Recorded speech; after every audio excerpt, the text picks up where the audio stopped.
justice, le procès ministère public et Lansana Kaba, constitué en partie contre le prévenu Abdoulaye Touré, s'est ouvert devant la chambre de jugement de la Cour de répression des infractions économiques et financières.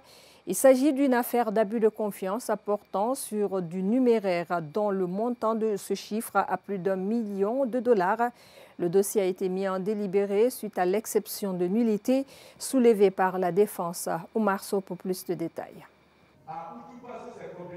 Poursuivi pour abus de confiance portant sur du numéraire dont le montant se chiffre en millions de dollars, Abdoulaye Touré a comparu devant la Cour de répression des infractions économiques et financières. Pendant que la chambre de jugement a voulu annoncer l'ouverture des débats, le conseil du prévenu a soulevé l'exception de nullité de la procédure. Vu le montant en jeu, à tort ou à raison, la CRIEF est compétente.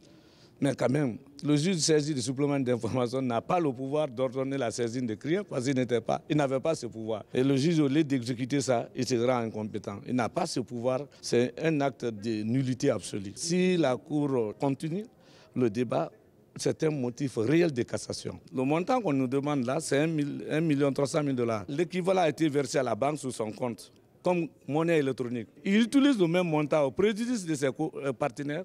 Il vient réclamer qu'on lui doit. Mais l'argent qu'on a versé sur son compte, lui-même il a versé sur notre compte, l'équivalent a été donné. Nous on a dit, ramène-nous notre monnaie électronique, l'équivalent de l'argent versé, et on vous retourne votre argent. Mais c'est ce qu'ils ne veulent pas comprendre. M. Kaba a pris la fuite, le plaignant n'est pas là. C'est lui qui a utilisé le fonds, il a pris la fuite parce qu'il ne peut pas justifier.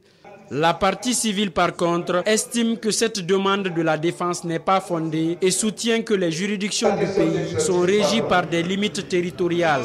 Cette affaire a commencé pour la première fois devant le tribunal de première instance de Mafanko et le tribunal de première instance de Mafanko a estimé être incompétent et par un acte de soi communiqué, le dossier a été transmis à la Cour de répression qui est territorialement compétente.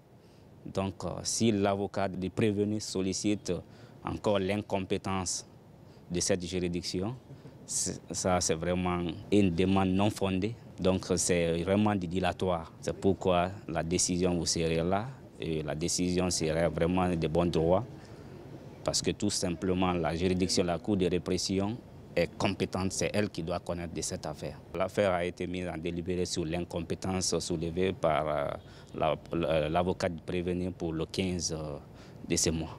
Suite à cette requête de nullité qui se pose, le juge a renvoyé l'audience à huitaine pour rendre sa décision concernant l'exception soulevée dans ce dossier.